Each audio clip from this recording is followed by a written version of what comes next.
좋아요, 구독. 어떤 그 약세장에 대한 어떤 시그널들을 저번 주, 이번 주, 어제까지 보면서 예. 시그널들이 몇 개 좀 나타나고 있구나. 어. 그래서 오늘 좀 심도 있게 좀 말씀을 좀 드려야 될 것 같아요. 이거 네, 이제 어차피 부탁드리겠습니다. 12월 한 달 남았기 뭐 산타랠리도 있다는데 뭐 등등 해서 이건 잘못하면 또 이제 손실을 볼 수가 있으니까 그렇죠. 제가 오늘 좀 설명을 좀 드리도록 하겠습니다. 네. 네. 자, 일단은 어떻습니까? 이제 저번 주에 그죠? 그 11월 FMC 회의록에 나와서 이제 비둘기파적인 얘기도 있었고 또 매파적인 얘기도 있었어요. 비둘기파적인 얘기는 일단은 금리 인상 속도를 조절하겠다. 그러니까 피벗이 아니죠. 그러니까 금리 인상 폭을 좀 낮추면서 가보겠다, 관망을 하겠다는 거예요. 그러니까 아까 저 유럽 제가 유로존 헬스 때 말씀드렸지만 결국에는 제가 갑작스럽게 이제 네 번의 자이언트 스텝을 밟았잖아요. 그러다 보니까 이제 그 후행성이잖아. 나중에 어떤 결과가 나오지 않습니까? 저번 주에 6% 실질 금리는 시장의 형성된 6%대, 7%대 지금 가고 있는데, 자 그게 몇 개월 있다 나타나고 있다는 거예요. 그러면 어떻게? 야 이거 생각보다 많이 올라가네. 그럼 조금만 조절해봐서 가볼 필요가 있다. 왜 여유로움이 있기 때문에, 그죠? 이제 그런 것 때문에 사람들이 이제 뭐 시장들이 야 이제는 뭐 연준이 어느 정도 이제 뭐 올릴 때까지 올린 것 같아 하면서 시장이 또 급반등을 하다가. 결국 마지막에 또 뭐 경기 침체라는 얘기를 처음으로 강조를 했어요. 경기 침체. 그러면서 이제 자 얼마나 이게 하울롱인지 말씀드린 얼마나 길게 그게 가장 키포인트. 얼마나 길게 지속적으로 고금리를 가져갈 것이냐. 거기에 대해서 결국엔 시장이 야 이거 참으로 끼었는구나. 쉽지 않겠어라는 이제 얘기를 꺼내는 거예요. 자 그 증거가 있어야 되겠죠. 자 어떤 쪽에서 이런 시그널을 좀 찾아볼 수 있을까라는 얘기를 첫 번째로 저는 그 빅스 시카고 공포 지수에서 찾아볼 수 있을 것 같아요.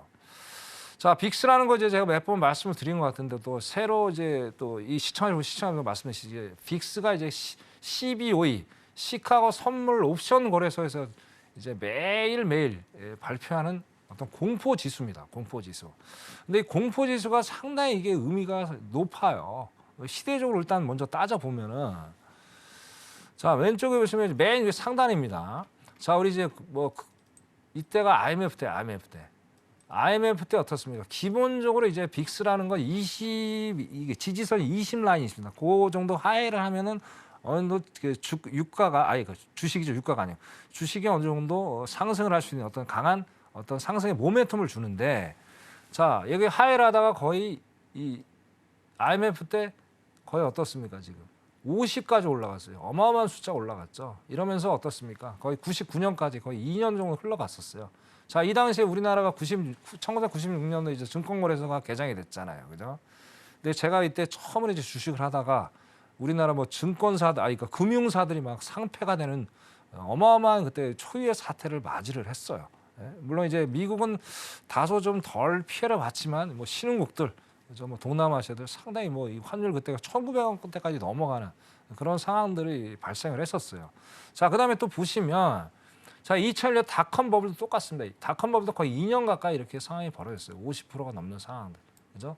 자, 이런 상황들이 발생을 했었고 자, 그다음에 2009년 또 리먼 브라더스. 이 리먼 브라더스 거의 80, 90 가까이 되는 어떤 공포 지수를 보여줬어요. 90. 90이면 어마어마한 거죠. 그죠? 그러고 나서 2011년, 뭐 2016년 이런 사태가 있었는데, 자, 요 근래를 보면은 저 어떻습니까? 이제 팬데믹 때를 보시면 돼요. 팬데믹 때 80까지 올라갔어요. 80, 그죠?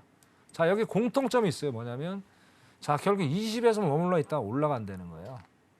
이게 이제 뭐예요? 이게 상당히 위험한 어떤 숫자의 범위에 있다는 거예요. 그죠? 이게 이제 과거의 사례고, 자, 올 2022년 해도 벌써 4번이 자, 20 하회했던 게 첫 번째, 두 번째, 세 번째, 이제 네 번째를 맞고 있습니다. 네 번째. 자, 이게 금리 인상, 자이언트 스텝 밟을 때도 재현이 됐었고, 연초에도 재현이 됐었고, 4월 달에도 재현이 됐었어요. 그죠? 그래서 그런 상황들이 이제 계속 만들고 있다는 거예요. 그래서 기본적으로 여기 보시면 또 공통점이 있습니다. 여기 보시면 자, 기본적으로 이거 30 라인, 30에서 한 34 라인이 있어요. 이 정도가 되면 베어마켓 랠리가 형성이 돼요. 이 정도가. 그러니까 요 정도 딱 보시면 나오잖아요, 답이. 그죠? 이 정도가 어땠습니까? 6, 7월 달에 베어마켓 랠리.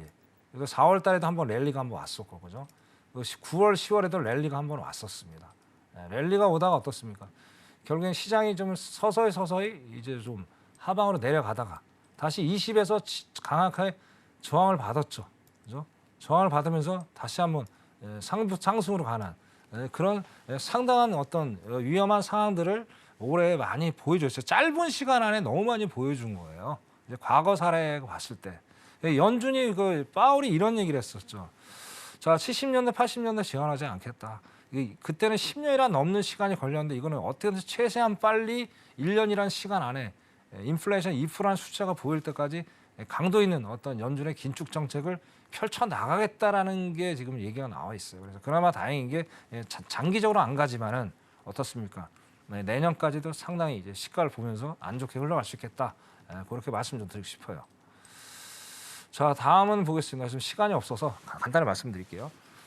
자, 장단기 금리 역전, 그죠? 여전히 지금 지속이 되고 있어요. 그러면서 아까 어떻습니까? 일단 아까 그 11월 FOMC에서 뭐라고 그랬어요? 자, 지속적으로 장기간 동안 어떤 금리, 고금리 정책을 펴 나가겠다. 그러면서 이게 나오는 얘기가 결국엔 2023년까지 이거는 이어질 수밖에 없다라는 얘기예요.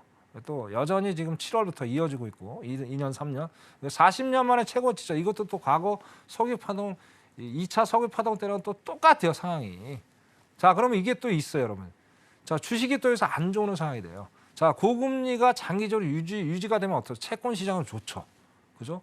자, 미국에서 솔직히 4.5% 이상 어떤 채권 금리를 해서 이자를 받아먹을 수 있는 날이 몇 번이나 오겠어요. 그러면 결국에 돈 많은 사람들은 어떻습니까? 이쪽으로 가게 돼 있어요. 그죠? 여기다 또 이게 또 고금리가 되면 어때요? 달러도 또 강세로 돌아서겠죠. 그러면 이제 주식은 안 좋다 보고 결국엔 달러라든지 어떤 장기 채권에 일시적으로 투자 현상이 쏠림 현상이 글로 몰릴 수 있는 그런 여지도 있겠다. 그래서 두 번째 어떤 요소들을 또 말씀을 좀 드리고 싶습니다. 자, 그다음에 달러 인덱스예요. 달러 인덱스. 자, 달러 인덱스가 지금 결국 뭐예요? 추가 하락이 제한된 이유는 결국 11월 점도표였죠. 점도표에서 이제 10월보다 그죠? 9월보다 일단 최종 금리를 터미널 레이트라고 하죠. 터미널 레이트를 좀 상승을 했어요. 그것 때문에 이 달러가 내려가지는 않겠구나. 여전히 나왔어요. 그다음 지금 위안화의 약세. 그다음에 원달러의 어떤 그다음에 엔화의 약세. 그다음 아까 말씀드린 대로 경제, 뭐 유로, 파운드 등등. 근데 약세들로 인해서 달러의 어떤 그러니까 킹 달러의 어떤 다시 한번 재부각을 보여주는 상황을 좀 연출을 했다 또 보일 수 있겠어요. 자, 12월에 한 번 더 남았어요. 12월에 일단 물론 시장의 선반영은 됐어요. 벌써 한 달 전부터 뭐 12월에 0.5를 간다, 뭐 베이비 스텝 간다 얘기하는데, 자, 이거 우리가 시청을 또 생각을 하셔야 돼요. 자, 0.5로 안 갔다가 만약에 0.25로 간다. 그러면 시장이 반등할까요? 반등 안 합니다. 무슨 얘기냐? 자, 금리 자체를 낮춘다는 거예요. 경기 침체가 너무 빨리 오니까 그거를 일단 일시적으로 스텝을 좀 낮추겠다는 거예요. 70년도, 80년처럼 스텝 앤 고를 하겠다는 거예요. 근데 너무나도 갑작스럽게 올렸으니까 룸이 있다고 제가 말씀드렸잖아요. 그래서 한 번은 조금 낮춰서 가더라도 금방 따라잡을 수 있다는 거예요. 막말로 얘기해서 만약에 0.25 갔다가 내년 1월 상당히 안 좋아요. 뭐 인플레이션 숫자들이. 그러면 2월 달에 정말 빅스텝, 자이언트 스텝도 갈 수 있다는 충분한 여지가 있다는 거예요. 그래서 여기다 또 뭐니 달러 인덱스가 어떻습니까? 200일 20평선 강력하게 지지를 하고 있다는 거예요. 그래서 제가 우리 시청자들은 매매를 하면서 항상 106이라는 숫자 지지선을 항상 좀 잘 봐라라고 제가 말씀드린 데가 여기에 있습니다. 그래서 한 106을 항상 주시해서 보시면서 이렇게 오늘 달러 인덱스에서 관망을 좀 하셔야 되겠다 말씀드리겠습니다. 자, 마지막으로 이제 결국엔 피봇은 없다라는 얘기예요. 피봇은 결국은 뭐냐면 아까 윌리엄스 연은 총재가 2024년까지 그죠? 금리 인하 시사했고 제임스 블러드도 뭐 7%대까지. 그러니까 연이어 지금 그죠? 그 포워드 가이던스 그죠? 이제 12월 이제 다다음 주면 이제 FMC 이제 회의가 열리죠. 블랙아웃 기간 전에 이번 주까지는 아마 계속 얘기를 할 거예요. 이번 주까지 얘기를 하면서 여전히 다 똑같은 얘기들이 나와요. 근데 똑같은 얘기들이 나온다는 얘기 뭐냐면 길게 가겠다. 그러면서 똑같은 얘기. 무슨 우리가 앵무새도 아니고 노동력 수요, 경제 전반적으로 아주 튼튼하다. 미국이 강하기 때문에 아직은 우리가 금리를 강도 높게 올리면서 장기간 가져가도 미국의 경기 침체는 있겠으나 그렇게 심각한 상황은 안 가겠다라는 얘기를 했어요. 그리고 결론적으로 말씀드리면 자, 미국이 킹달러를 이제 계속 가져가는 이유는 뭐예요? 자, 인플레이션 수출을 하겠다는 얘기 아닙니까? 그걸 노골적으로 이번에 얘기해 준 거예요, 지금 결국엔. 그죠? 결국에 이제 어떻게 보면 어떻습니까? 이제 팬데믹 때 필요 이상으로 제가 돈을 또 많이 푼 게 있지 않나 하는 생각을 좀 해봐요.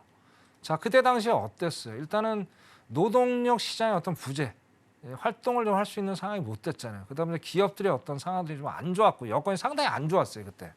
거기다가 이제 트럼프 때 2018년, 2019년 또 중국 무역 전쟁으로 인해서 어떤 인플레이션 전조 현상이 발생을 했었고, 자, 그러면서 어떻습니까? 제로 금리를 하면서 돈을 막 풀었죠. 그렇죠? 그러면서 어떤 이 기업들의 안 좋은 상황들을 스무스하게 넘어간 거예요. 그러면서 지금 킹달러 이걸 이제 어떻게 돼? 이런 상황들을 해지하려면 어떤 만회를 하려면 뭐예요? 결국에 얘네들이 가장 손쉽게 건드릴 수 있는 게 킹달러밖에 없다는 거예요. 그래서 그 킹달러의 정책은 변하지 않을 거예요. 언제까지? 페드가 2%라는 수치를 볼 때까지, 그 궤도까지 오지 않는 이상은 미국은 분명히 킹달러 정책을 계속 펼칠 것이다. 저는 그렇게 말씀을 드리고 있습니다. 자, 이렇게 여러 가지 요인으로 인해서 자, 미국은 이제 약세 시장에 바로 진입을 했다라고 오늘 말씀을 좀 드릴 수 있을 것 같습니다. 네, 이상입니다. 좋아요, 구독.